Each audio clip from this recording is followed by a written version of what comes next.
Past performance is no guarantee of future results. Content is offered for information purposes only. Unless stated otherwise, any and all individuals participating in the video are third parties that include both professional investors and individual investors who may not be licensed or certified by any institute or regulatory body. Unless stated otherwise, the views or opinions expressed may not reflect those of Seeking Alpha as a whole. The accuracy and completeness of content shared cannot be guaranteed. Seeking Alpha does not take account of your objectives or financial situation and does not offer any personalized investment advice. Seeking Alpha is not a licensed securities dealer, broker, U.S. investment advisor, or investment bank.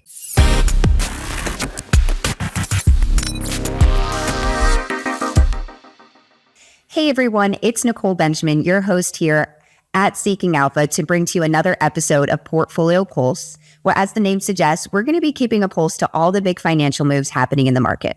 Now, for today's episode, we're going to be diving deep into OKE and KMI. And to help us do that, we have joining us Samuel Smith, Investing Group Leader for High Yield Investor.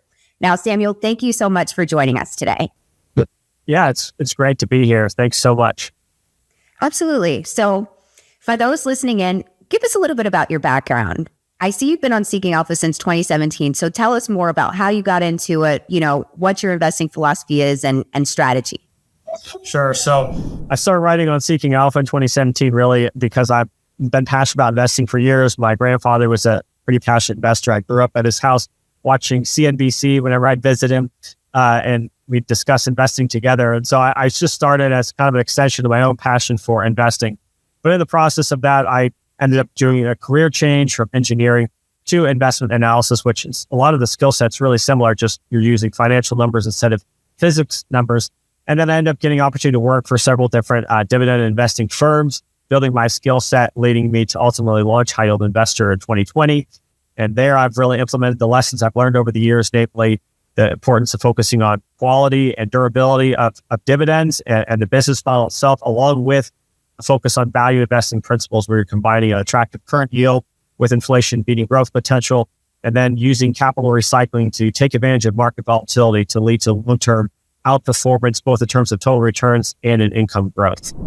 So for those who are, getting familiar with this sector of the market or maybe even new to it, why are midstream companies like OKE and KMI often called the toll booths of the energy world? And why does that make their dividends so stable?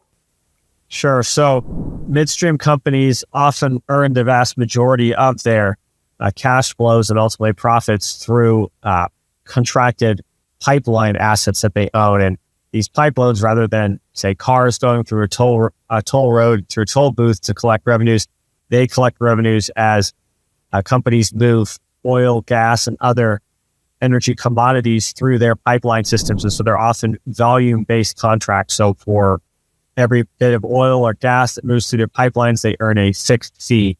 They also often have minimum volume commitments attached to those contracts that guarantee a baseline level of profitability from those assets that makes it, worthwhile the capital investment up front to build those pipelines in the first place. And so that reduces their commodity price sensitivity, thereby giving them a much more stable cash flow stream, higher visibility into their cash flows years into the future, because these are often long-term contracts. And so therefore they're able to have a higher degree of confidence in the amount of dividend or distribution they can pay out to investors who invest in their equity because of the nature of their assets. Now, you pointed out that ONEOK is actually trading at a discount of 9.25 EV to EBITDA. And that's compared to Kinder Morgan, KMI, for anybody that's listening, at 10.89. So with that trading at a premium, what is driving the valuation disconnect there? A couple things. First of all, ONEOK is more of a diversified midstream company, so they do have a lot of exposure to natural gas and natural gas-related commodities and businesses, but they also have a refined products business and other crude exposure, although I would say their refined products business is actually really high quality. That's the former Magellan Midstream company that they acquired in the past. Whereas Kinder Morgan, which is also diversified, is viewed more as a pure play on natural gas, and natural gas is more in favor right now. And so I think that's one of the reasons. The other big reason is simply that ONEOK, because of the acquisitions they've done in recent years, they're still integrating those all together. The market is still trying to figure out what to expect from this new company. And so that degree of uncertainty, although I think the uncertainty is obviously overstated, hence my bullishness on it. Market hates uncertainty, so generally they're probably going to have ONEOK in the penalty box until ONEOK can prove that this new business is stable, is a good business, they're unlocking synergies, and then they should get re-rated higher. Now, OKE offers a 5.8% dividend yield compared to KMI's 4.4%, with nearly just double the expected growth rate. Now, with that in mind, why is OKE able to grow its dividend just so much more aggressively? Yeah, and to be clear, the expectations for OK's dividend growth, really the acceleration is expected in the coming years, not in the immediate term, because OKE, like KMI, they're both invested in some capital projects right now. OKE is also trying to bring down its leverage, so it is focused on paying down debt. But it's expected that once ONEOK pays down that debt, they're going to have a lot more free cash flow. And so analysts, which is where I got those targeted gross numbers, the analyst consensus estimates for the mainstream Wall Street analysts, they're expecting them to pivot using the excess cash flow towards returning more capital to shareholders via buybacks and dividends. Whereas Kinder Morgan has shown over the last several years that the dividend growth is just not a priority for them, and that they are investing more aggressively in long-term CapEx projects, especially in their natural gas infrastructure. So it's just a different emphasis. ONEOK is going to be more of a cash generative business model, whereas Kinder Morgan is focused more on long-term CapEx. That makes sense to me. And I guess to that end, Kinder Morgan's strategy is more capital intensive, as you said, compared to OKE's capital light growth. So I guess being bullish, how important is that to your overall strong buy rating that you've given it? The capital light aspect of it, or the synergies? Both. Okay. So the synergy aspect for ONEOK, I think that's, I guess you call that capital light in the sense that they've made these acquisitions, they're bringing them online, they're finding cost savings, new efficiencies that they can gather through high return, low cost growth projects, et cetera. So that's obviously extremely important. If you look at their projections, roughly $1.2 billion, or even a little bit more in synergies that they believe they can capture from all their acquisitions. Their 2025 expected EBITDA is around $8 billion. So that gives you a picture right there of what we're looking at, around 15% of their EBITDA coming from those synergies alone. So that's extremely important to the strong buy rating that they effectively do that. The other side of it too, and to be clear, ONEOK does have, some heavy capital expenditure growth projects. They're not a capital light, necessarily entirely business model, but they're also pursuing capital light growth projects through their natural gas deals for data centers that they're pursuing. And Kinder Morgan is going to have some of those too. But it appears that ONEOK is focusing more on the synergies and focusing more on these data center capital light growth projects, high return, low capital intensity, whereas Kinder Morgan is really doubling down on their high CapEx commitments over the long term for their growth. And so, that is important because, again, it frees up ONEOK to return more capital to shareholders in the coming years, and in the near term, pay down debt more aggressively. And so, yes, I think that is a big part of the dividend growth story long term for ONEOK that does, to me, give it a decisive edge over Kinder Morgan. Now, I want to jump in more on the AI side of things. Both companies are investing in data centers. And I guess, how do these midstream companies that, have a gas infrastructure benefit from the AI related energy boom?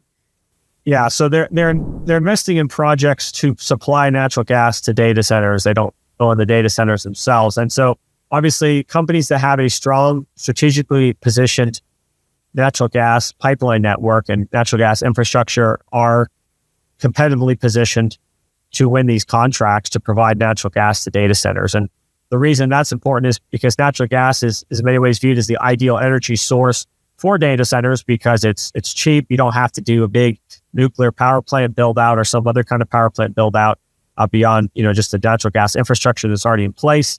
It's cheap. It's very reliable. It's not only providing energy when the sun is shining or the wind is blowing. It is also relatively clean compared to some other sources like coal, for example. So it has all the components of being an ideal energy for the data center boom, especially until other, you could say, more renewable technologies, takes them a while to ramp up and to really advance to a point where they'd be useful. So there's that aspect. And so then those natural gas networks, such as ONEOK and Kinder Morgan's, that are competitively positioned, namely they are positioned in close proximity to where a lot of these data centers are built out, they have a competitive advantage because they can get their pipelines installed to service the data centers faster than competitors that are located further away, and they can also do it for cheaper. So that's where ONEOK believes they're in position to compete for dozens of these projects. I'm sure Kinder Morgan is competing for some as well. And so that's what gives them an edge over some of their peers that don't have that pre-existing infrastructure in close proximity to data center projects. Now, I have one more question for you before we get out of here, but you've taken a strong buy stance with ONEOK, OKE. So what are the big hurdles that they're potentially facing in 2026, and what would have to happen for you to, change your stance on that? And comparatively, you're kind of taking a step back with KMI. Is there anything that you'd like to see them do that, you would potentially consider them again for your investment portfolio? Yeah, so in the near term for ONEOK, the biggest thing for them is continuing to do a good job on their synergy realizations, because I think a lot of growth is going to come just from that this year. Two, continue to pay down debt and deleverage, because they really want to reach their leverage target by the end of this year so they can then pivot to really returning more capital to shareholders via dividends and buybacks. And then third, I would say, is more of a show me story, especially with commodity price volatility in energy markets recently, and probably likely to continue given all the geopolitical unrest in the world right now.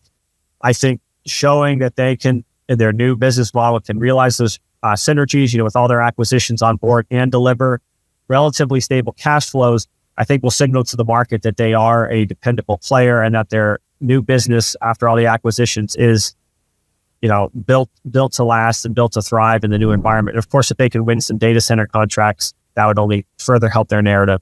As far as what would go wrong, I think, again, if they fail to meet their leverage targets in the near term, if they have some issues with realizing their synergies, I think those are the biggest risks in the near term for them. And as far as KMI, my biggest complaint with them is simply the fact that management has said one thing and done another. They cut the dividend after saying it was safe a number of years ago, which I think, burned a lot of investors. Since then, obviously, they've improved their balance sheet, doing a better job of supporting their dividend, but they've said in the past that they were going to grow the dividend aggressively, and they never did. And so I think that lack of dividend growth, alongside the fact that their yield is pretty low compared to peers like ONEOK's, and their valuation is fairly expensive, it just is not, there's little appeal there. Sure, long-term, they may have some good growth through natural gas. And again, I'm not bearish on Kinder Morgan. I'm just not bullish on it. I would need to see either the stock trade down a lot so the yield became a lot higher, or I would need to see the dividend growth tick up considerably to show that management is not just empire building with these long-dated projects that are hard to know really what the return on them is going to be, and instead focus more on returning capital to shareholders, at least grow the dividend at a rate that beats inflation instead of this, 2% per year growth rate that they've been doing. Oh, we'll leave it right there. Thank you so much, Samuel, for joining us today. And for everybody listening in, go ahead, follow Samuel on Seeking Alpha. And if you haven't already done so, take a look into high yield growth investors, see if that's right for you, and check out these stock ticker symbols. See if that's also something that you'd consider for your investment portfolio. And we'll see you next time here on Portfolio Pulse.